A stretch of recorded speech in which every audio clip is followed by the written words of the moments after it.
नमस्कार विद्यार्थी मित्रों, मैं विमल गुप्ता आप सभी का फिर से वर्ड इनबॉक्स एकेडमी की यूट्यूब चैनल में आप सबका स्वागत करता हूं। कल हम लोगों ने एक टॉपिक डिस्कस किया है ना, जहां पे कबूतरों की संख्या मतलब कि हमें बतानी थी, है ना, जहां पे पैर और सिरों की संख्या दी जाती थी, तो कबूतर और खरगोश की संख्या हमने सीखा। आज हम एक नए टॉपिक के साथ आपके सामने हाजिर हुए हैं। ये भी मैथमेटिकल रीजनिंग का नेक्स्ट पार्ट है। यहाँ पे क्या बताना है, यहाँ पे एक चैप्टर है जिसका नाम है यूनिक बॉल। यूनिक बॉल मतलब यूनिक बॉल हम नेगेटिव सेंस में भी ले सकते हैं, पॉजिटिव सेंस में भी ले सकते हैं। जैसे फॉर एग्जाम्पल आपके पास मान लो 8 या 10 बॉल ऐसी हैं जो देखने में रंग रूप में एक जैसी हैं, उनके आकार में कोई भी चेंजेस नहीं मिलेगा, रंग रूप में नहीं मिलेगा, लेकिन जब उनका वेट करते हैं तो वेट करने में एक बॉल भारी हो सकती है या फिर उनमें से कोई एक बॉल भार के हिसाब से कम हो सकती है। यानी उनका पता किया जा सकता है तो केवल और केवल वेट करने से ही पता होगा, अदरवाइज नहीं होगा। तो इस तरीके का रीजनिंग में एक क्वेश्चन आता है, बहुत ही ट्रिकी क्वेश्चन है ये। आपको कई सारे इंटरनेट साइट्स पे भी मिल जाएगा, है ना, किताबों में भी देखने को मिल जाता है। अच्छा, ये सब क्वेश्चन हम आपको इसलिए बता रहे हैं कि जब हम बेसिक चीज़ पढ़ रहे हों, रीजनिंग का जब हम कॉन्सेप्ट लेके चल रहे हो तो वो तो ठीक है, हमारा एक ट्रेडिशनल जो कोर्स है होता ही है, लेकिन इस तरीके के क्वेश्चन कभी कोई आपसे पूछ बैठे या कहीं मिल जाए तो आपको डरने की ज़रूरत नहीं है। चाहे वो स्टेट गवर्नमेंट में आ जाए या फिर हमारे सेंट्रल गवर्नमेंट में आ जाए, हमें बिल्कुल फ़र्क नहीं पड़ना चाहिए। अभी आज हम लोगों ने सेमिनार ख़त्म किया है ना, तो सेमिनार ख़त्म होने के बाद अब नेक्स्ट स्टेप क्या होगा, तो नेक्स्ट स्टेप मैंने पहले भी बताया था, आज फिर हम बता देते हैं क्या है। भाई सेमिनार तो ख़त्म हो गया, जो लोग आए हैं वो लोग कल जुड़ेंगे, पर जो लोग नहीं जुड़ पाए उनके लिए हम बता दें कि अभी भी आपके पास मौका है। किस चीज़ का? रेलवे के एग्ज़ाम जो लोग दे रहे हैं या देने को इच्छुक हैं उन सब के लिए एक अपॉर्चुनिटी है। आपका 18, 19 और 20 3 दिन, 3 से 5, शाम के 3 से 5 ये 2 घंटे का जो समय है वो आपके आरआरबी एनटीपीसी को लेके प्री एग्जामिनेशन ट्रेनिंग होनी है। प्री एग्जामिनेशन ट्रेनिंग ये बहुत ही इंपॉर्टेंट है। आप अभी एग्जाम दे चुके हो या देने वाले हो तो उसमें जो भी है आपका फ़ायदा ही होने वाला है। आपको पता है कि सिलेक्शन या रिजेक्शन में यदि अंतर होता है तो कुछ ही नंबरों का होता है, तो आपके यहाँ आने से इन 3 दिनों में फ़ायदा ही होगा। अगर जो कुछ नंबर बढ़ जाते हैं तो ये आपको बहुत बेनिफिट देने वाला है। तो कहाँ होना है भाई? ये वर्ड इनबॉक्स एकेडमी की आनंद विद्यानगर की ब्रांच में होना है ना। टाइम मैंने आपको बता दिया, 3 से 5 का है और 3 दिन होना है, 18 तारीख, 19 तारीख और 20 तारीख, यानी मंडे, ट्यूसडे और वेडनेसडे। क्लियर? अच्छा, आप लोगों को आने से पहले जो नए लोग हैं, जो लोग आज नहीं आए थे या जिनको कल का वीडियो नहीं पता है, वो उनको हम बता दें कि आपको आने के लिए यहाँ पे किसी भी तरीके का पे करने की ज़रूरत नहीं है। ये पूरा फ्री ऑफ कॉस्ट है, लिखा हुआ है, फ्री है। पर आपको यदि आना है तो अपना नाम और नंबर रजिस्टर्ड कराना होगा इस नंबर पे। इस नंबर पे आप नाम और नंबर रजिस्टर्ड करा दो, आपके लिए सीट रिजर्व हो जाएगी। क्लियर? तो चलो, ये तो रही बात एक इन्फॉर्मेशन कि आगे क्या करना है ना। आगे हम लोग अब ऑफलाइन भी जुड़ रहे हैं तो फेस टू फेस मिलेंगे तो और भी मज़ा आता रहेगा। बाकी सारे वीडियो तो ऑनलाइन आपके पास आने वाले हैं, है ना। तो हम लोग टॉपिक की ओर बढ़ते हैं। टॉपिक में ये क्वेश्चन आपका पहला सामने रखा हुआ है। क्या कह रहा है? कह रहा है you are given 12 identical looking ball, one of them is fake. लिखा हुआ है कुड बी हैवियर और लाइटर। हो सकता है इनमें से वो या तो भारी हो या फिर हल्की हो। Then the rest of the 11, all the other weight exactly the same. You are provided with a simple mechanical balance and you are restricted to only 3 use. Find the fake ball. कह रहा है कि आपको एक 12 ball दी गई हैं, identical है। Identical का मतलब होता है रंग रूप आकार में एक जैसी हैं, पहचान नहीं सकते, अपनी नेकेड आइज से देखोगे तो बिल्कुल अंतर नहीं कर पाओगे। और उन 12 बॉलों में एक बॉल ऐसी है जो या तो भार में ज़्यादा होगी या फिर कम होगी, वो फेक बॉल के रूप में बता रहा है। और बाकी की जो 11 बॉलें हैं वो सब एक जैसी हैं भार में। तो कह रहा है कि आपको एक तराजू दिया गया है। सिंपल मैकेनिकल मशीन का मतलब एक तराजू दिया गया है और आपको रिस्ट्रिक्टेड किया गया कि 3 बार से ज़्यादा आप इसका यूज़ नहीं कर सकते। अगर जो 3 बार का यूज करना है तो फिर मतलब कि बताओ कि ये कितनी बार में आपका मतलब कि जो है बॉल का पता कर लोगे। Find the fake ball.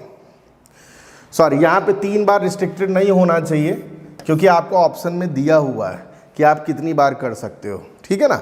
यानी आपसे क्वेश्चन इस तरीके से आएगा, कुछ 12 बॉलें हैं, उनमें से एक फेक बॉल है और 11 आइडेंटिकल है, तो अगर जो फेक बॉल का पता करना है तो उस तराजू का कम से कम कितनी बार यूज किया जाए जिससे उस बॉल का पता कर सके, ये क्वेश्चन का मतलब है। तो चलो आप पहले बताने की कोशिश करो। ऑप्शन आपका 2 भी हो सकता है, 4 भी हो सकता है, 3 भी हो सकता है, 5 भी हो सकता है, क्योंकि ऑप्शन दिया हुआ है, ठीक है ना। तो बताओ जी, कितनी बार हम तराजू का यूज करें जिससे कि हमें पता चल जाए, सोचो, है ना। देखो भाई क्या हो सकता है। अच्छा, अगर जिसको हम यूज करने की कोशिश करें कि भाई अगर जो हमें करना हो तो कैसे करेंगे, कैसे, तो देखो ये थोड़ा ट्रिकी क्वेश्चन है। अगर जो थोड़ा सा ट्रिक अप्लाई करें, यहीं पे रीजनिंग आ जाती है। मैथ्स हमारे फॉर्मूले पे, कैलकुलेशन पे चलती है और रीजनिंग हमारे थॉट्स पे चलती है, लॉजिक पे चलती है। हमारे पास कुल 12 बॉलें हैं, तो 12 को एग्जैक्टली हम लोग 3 ग्रुप में डिवाइड कर लेते हैं। 3 ग्रुप में इसलिए डिवाइड करते हैं क्योंकि हमसे बोला गया कम से कम तराजू का यूज किया जाए। तो हमने क्या किया, इन 12 बॉलों को 4-4 के ग्रुप में रखा। कितने के ग्रुप में रखा, 4-4 के ग्रुप में, ऐसे 3 ग्रुप बना लिए, ठीक। यानी 12 बॉलें हो गई और 4-4 के ग्रुप बनाए। कितने ग्रुप बनाए, 3 ग्रुप बनाए, ग्रुप 1, ग्रुप 2, ग्रुप 3। अब हमको इनमें से पता है कि 11 बॉल एक जैसी है, उसमें कोई दिक्कत नहीं है, पर कोई एक ऐसी बॉल है जो भारी है। मान लेते हैं कि वो भारी है, उसने तो बोला या तो भारी हो सकती है या तो हल्की, हम मान लेते हैं कि वो भारी है। इनमें से सबका वेट सेम है पर एक बॉल भारी है। अच्छा भाई, अब हमारे पास मान लो ये तराजू आ गया, ठीक है, ये तराजू आ गया, तो हम क्या करेंगे। अब देखो, किसी एक ग्रुप में भारी बॉल होगी तो उस ग्रुप का भी वेट दोनों ग्रुप से ज्यादा होगा। तो हमने क्या किया, रैंडमली कोई एक ग्रुप यहां पे रख लिया और इस ग्रुप को मान लिया 1 है, दूसरा ग्रुप हमने यहां रख लिया। ये ग्रुप कौन सा है, 2 ग्रुप है, और तीसरे ग्रुप को हमने अभी यहीं पे रहने दिया, उसको नहीं रखा, उसको अलग रखा। अब सुनो, अगर जो मान लेते हैं कि इस ग्रुप में वो बॉल है जो भारी है, तो ये नीचे आ जाएगी, सही है, और ये वाला ग्रुप ऊपर चला जाएगा। तो इससे हमें ये पता चल जाएगा कि जो फेक बॉल है, जो भारी है इन सब में, वो इसी ग्रुप में है। इसका क्लियर इंडिकेशन है कि ग्रुप 2 और ग्रुप 3 सारे के सारे इक्वल बॉल से बने हुए हैं वेट के में। तो हमें पता चल जाएगा कि वो जो भारी बॉल है वो किस ग्रुप में है, पहले ग्रुप में, सही है ना। यानी ऐसा करने से केवल एक बार, ध्यान रखना, अभी हम पहली बार कर तराजू का यूज करने जा रहे हैं, पहली बार रखने से ही हमें पता चल जाएगा कि वो जो भारी बॉल है वो किस ग्रुप में है। तो अगर जो पहले वाले ग्रुप में, तो ये नीचे आ जाएगा, ये ऊपर चला गया, इसका मतलब ग्रुप 2, ग्रुप 3 में वो भारी बॉल नहीं है। अच्छा, और क्या केस हो सकता है, ये भी हो सकता है कि अगर जो ग्रुप 2 में है तो ये नीचे आ जाएगा और ये ऊपर चला जाएगा, तब भी हमें फाइनली पता चल जाएगा कि वो भारी बॉल किसमें है, ग्रुप 2 में है, और ग्रुप 1 और 3 में वो भारी बॉल नहीं है। या फिर क्या केस हो सकता है, फिर केस ये हो सकता है कि क्या पता ये दोनों के दोनों बैलेंस हो जाएं, और बैलेंस होने से भी हमको पता चल जाएगा कि इसका मतलब भारी बॉल ना तो ग्रुप 1 में है ना 2 में है, भारी बॉल किस में होगी, 3 में होगी। तो समझाने और बताने का मतलब है, मैंने तराजू का केवल एक बार यूज किया और एक बार यूज करने से हमको पता चल गया कि वो भारी बॉल इन तीनों में से किस ग्रुप में होगी, सही है ना। तो अभी थोड़ी देर के लिए मान लेते हैं कि वो भारी बॉल ग्रुप 1 में है, तो ग्रुप 1 में हो गया, इसका मतलब ग्रुप 2 और ग्रुप 3 फ्री हो गए।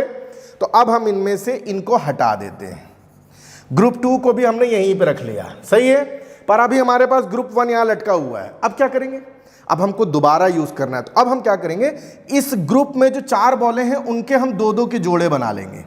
तो एक जोड़ा उठा के अब हम यहां रखने जा रहे हैं और एक जोड़ा हमने यहां रख दिया। ये अभी ग्रुप 1 ही चल रहा है, ठीक है ना। अब क्या किया, मैंने 2-2 के पेयर बना लिए। फिर ध्यान दो, अब हम दूसरी बार तराजू का यूज करने जा रहे हैं, तो दूसरी बार तराजू यूज करेंगे तो ध्यान दो, अगर जो वो भारी बॉल इन दोनों में है तो ये नीचे आएगी, और अगर जो इन दोनों में तो ये नीचे आएगी। कुल मिला के जैसे ही मान लो सपोज दैट इसमें भारी बॉल है तो ये नीचे आ जाएगा और ये ऊपर चला जाएगा। इसका मतलब हमको पता चल गया कि वो जो भारी बॉल है वो इस ग्रुप में है। तो ये फ्री हो गई कि नहीं हो गई, तो अब हम लास्ट में, यानी कि 2 बार तो हम यूज कर चुके हैं, लास्ट बार और इस ग्रुप को जो लास्ट टाइम यहां रखा था, इसकी एक बॉल इधर रखेंगे, एक बॉल इधर रखेंगे, और एक बॉल इधर रखने से पता चलता है कि ये वाली बॉल भारी है तो ये नीचे आ जाएगी और ये ऊपर चली जाएगी। तो हमको फाइनली पता चल गया कि ये वो डिफेक्टिव बॉल है जो वेट वाइज क्या है, ज्यादा है। तो बताओ हमने तराजू का कितनी बार यूज किया? पहली बार तो 3-3 के ग्रुप बनाए तो ग्रुप को पता चल गया, सही है। दूसरी बार उस ग्रुप के भी 2-2 में डिवाइड किया तो वो 2 का पता चला, और लास्ट टाइम हमने जब इनको रखा तो हमको पता चल चुका है कि ये बॉल भारी है। तो इस क्वेश्चन का आंसर क्या होगा कि मैक्सिमम नहीं, मिनिमम कम से कम 3 बार तो हमको तराजू का यूज करना ही पड़ेगा जिससे हम उस डिफेक्टिव बॉल का पता कर सके। समझ में आया? 12 बॉलें थी, उनमें से 11 एक जैसी थी, एक भारी थी, कम से कम तराजू का यूज करना था। तो इस क्वेश्चन में आंसर आएगा कितना? 3। उम्मीद करते तुमको समझ में आया होगा, और अगर जो समझ में आया है तो अगला क्वेश्चन अब तुम लोग करोगे और करके बताओ कि क्या होगा। कह रहा है you are give 6 identical looking balls, one of them is fake, could be heavier और lighter, than the rest of the 5 all the other weight exactly the same. कह रहा बाकी के जो 5 है वो सब क्या है, वेट वाइज सेम है। Find out the number of minimum use of the balance scale to identify this ball of more weight। यानी कि हिंदी में बताएं, कह रहा है कि कुल 6 बॉलें दी हैं, एक जैसी, देखने में एक जैसी, पर उनमें से कोई एक ऐसी है जो या तो भारी है या हल्की है। तो कह रहा है कि अगर जो तुमको एक सिंपल तराजू दिया जाए तो तराजू का कम से कम कितनी बार यूज करें तो उस फेक बॉल का पता चल जाए, ये पूछ रहा है। तो एक काम करो, तुम 2 आंसर पॉज करो इसको और 2 आंसर बताओ क्या होगा। और ध्यान दो, इसका तो आंसर हम बताएंगे, इसके बाद वाला तुमको देंगे। तुम सबको कमेंट में करके हमको बताना है। देखते हैं कि इस बार तुम लोग आंसर दूसरे का कॉपी करते हो या अपने मन से लगाते हो। तो जरा बताओ, अगर जो 6 बॉलों में से हमको उस फेक बॉल का पता करना हो तो कैसे पता करेंगे, या यूनिक बॉल का हम बोल सकते हैं। चैप्टर का नाम है ना यूनिक बॉल, पता करके बताओ, पता करो। तो चलो हम देखते हैं कि कई लोगों ने पॉज करके कर लिया होगा। अब हम सॉल्व करने की कोशिश करते हैं। फिर से हमारे पास कुल मिला के 6 बॉलें हैं। कितनी बॉलें हैं? 6 बॉल हैं। तो हमने क्या किया, इन 6 बॉलों को 3 ग्रुप में फिर से डिवाइड किया। कितने ग्रुप बनाए? Group 1, group 2, group 3। 2-2 के जोड़े में ले लिया और 3 ग्रुप बना लिए। अब हम लेने जा रहे हैं अपना तराजू। ठीक है, ये तराजू ले लिया।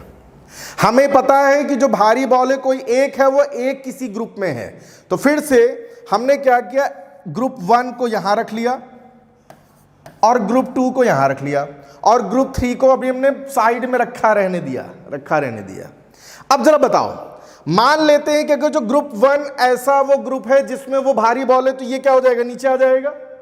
तो इसका मतलब ग्रुप 2 और ग्रुप 3 क्या है, सेफ बच गए, इनमें वो भारी बॉल नहीं है। या फिर क्या हो सकता है, ये ग्रुप 2 नीचे आ जाए क्योंकि इसमें भारी बॉल होगी, तो इसका मतलब ग्रुप 1 और ग्रुप 3 में वो भारी बॉल नहीं है। या फिर हो सकता है कि ये दोनों बैलेंस हो जाएं, तो बैलेंस होगा तो इसका कंफर्म मतलब है कि वो ग्रुप 3 ही है जिसमें वो यूनिक बॉल है। तो यानी कि हमने पहली बार तराजू यूज किया और यूज करने में पता चला कि मान लो ग्रुप 2 नीचे आ गया, ग्रुप 2 नीचे आ गया, इसका मतलब ग्रुप 1 और ग्रुप 3 में वो यूनिक बॉल नहीं है। चलो पता चल गया ना भाई, ये नीचे आ गया तो ये और ये हमारे छूट गए। तो अब क्या करते हैं, ग्रुप 2 को ही ले लेते हैं। अभी तराजू का केवल एक बार यूज हुआ है, तो ग्रुप 2 की एक बॉल यहां 2A मान लेते हैं और ये 2B मान लेते हैं। दोनों बॉलों को अलग अलग रखा। तुमको ये तो पता था ना कि ग्रुप 2 में वो यूनिक बॉल है। तो अगर जो ग्रुप 2 की दोनों बॉलों को दोनों तराजू के पड़लों पे रख दें तो जाहिर सी बात है कोई एक बॉल तो नीचे आएगी ही ना, और कोई एक बॉल नीचे आ गई, वैसे इनको पता चल जाएगा कि यही वो बॉल है जो भारी है। तो हमें अब पता चल चुका है कि वो भारी बॉल कौन सी है, और वो भारी बॉल पता करने में हमको कितनी बार तराजू का यूज करना पड़ा, केवल 2 बार। एक बार उस ग्रुप का पता करने के लिए, जैसे ही उस ग्रुप का पता चला, उस ग्रुप की दोनों बॉलों को दोनों पड़लों पे अलग अलग रख दिया, और जैसे ही रखा तो जो भारी बॉल थी वो नीचे आ गई और हमको पता चल गया। तो इस बार का आंसर क्या होगा? इस बार का आंसर क्लियर कट है कि अगर जो 6 बॉल दी हैं तो 6 बॉलों में डिफेक्टिव बॉल पता करना हो तो केवल 2 बार ही तराजू यूज होगा, केवल 2 बार। क्लियर समझ में आया? अब ये जो तीसरा क्वेश्चन है ये आपके लिए है। देखते हैं कि तुम लोगों का लॉजिक कितना तेज चलता है। 2 बार मैंने समझा दिया, तीसरी बार अप्लाई करके बताओ और बताना कितनी बार यूज होगा। ये रहा क्वेश्चन। क्वेश्चन ये है कि you are given 9 identical looking ball. इस बार 9 बॉलें दी हैं, पहली बार में 12 थी, दूसरी बार में 6 है, इस बार 9 बॉलें हैं। कह रहा है कि मान लो 9 ऐसी बॉलें हैं जो एक जैसी हैं, उनमें से कोई एक ऐसी है जो भारी है वेट वाइज, और बाकी की 8 कैसी हैं? सेम है, रंग रूप भार सब में सेम है। तो आपको कहना बता रहा है, क्या पूछ रहा है कि कितनी बार हम उस तराजू का कम से कम यूज करें जिससे कि उस भारी बॉल का पता किया जा सके। तो ऑप्शन है 2, 3, 4, 5। क्वेश्चन देख लो, स्नैपशॉट ले लो, पॉज करके करो, कुछ भी करो, मुझे आंसर चाहिए। और इस क्वेश्चन को हम अपने नेक्स्ट वीडियो में 100% सॉल्व कराएंगे। लेकिन इस बार हम कमेंट देखना चाहते हैं कि लोग कितना कमेंट से जुड़ते हैं।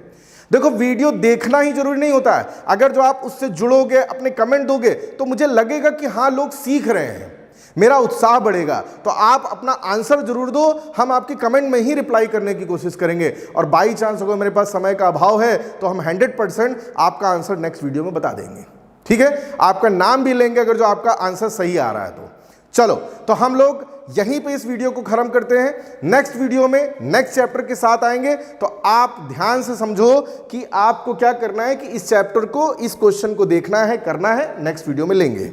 अच्छा, फिर चलते चलते आपको याद दिला दें, जो लोग अभी तक हमसे नहीं जुड़े हैं, हमसे जुड़ने के लिए आप हमारे टेलीग्राम चैनल पे ये लिंक दिया हुआ है, ये अपना एड्रेस है, इस पे आप जुड़ सकते हैं।